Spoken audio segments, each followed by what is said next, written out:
briefing. Today is Friday, July 17th, and I'm going to continue to talk about our California prisons and women. So I chair the Select Committee on Incarcerated Women for the California State Assembly, and I chair it because it's important to elevate the challenges of incarceration that are unique and specific to women in hopes of championing legislation that is articulate and also compassionate, that can extend to men who are equally traumatized in our California prison system.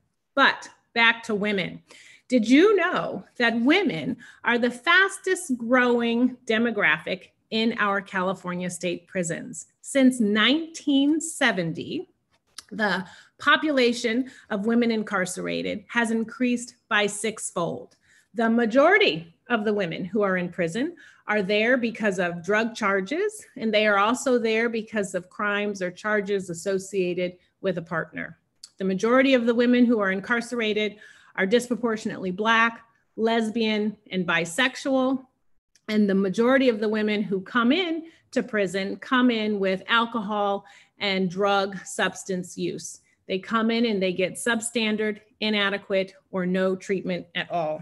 Hey, an ugly fact. Did you know that when women are released, well, when everyone is released from our California prisons, that they are released without access to their medical records and oftentimes with inadequate identification, making it very hard to re-enter into communities successfully.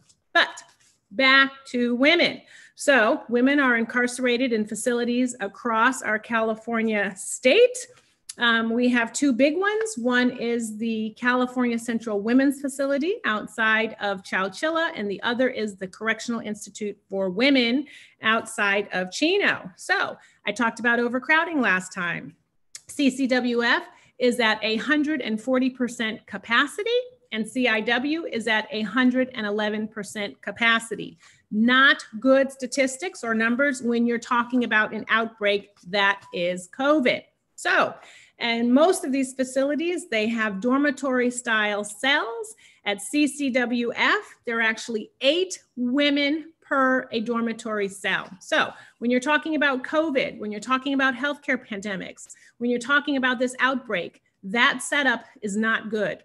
The women who are in our prisons have actually been asked to clean out the cells of those women who have contracted COVID, to clean out the ambulances. They're being asked to do work that is putting them at risk, putting their health at risk. So at CIW, there have been 164 cases of COVID.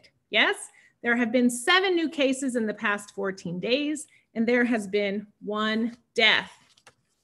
Madonna Watson. Say her name. Madonna Watson died in a California prison, and she didn't have to. Back to the numbers.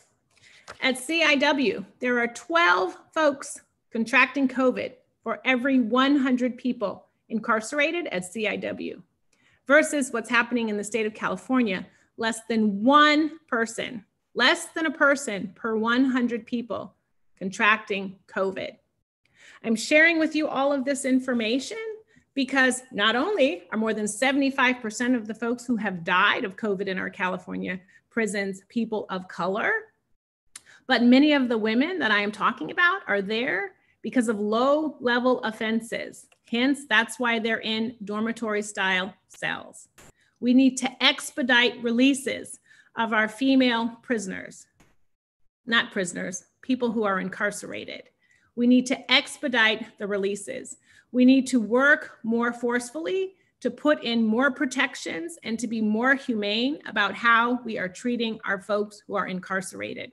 Having 8 people to a cell without spatial distancing, without the kinds of testing, without the kinds of protections that we all deserve is inhumane, and it is untenable. You have to know the situation if you're going to help fix it. Yes? So this is Sydney Kamlager. This is the dispatches from the briefing.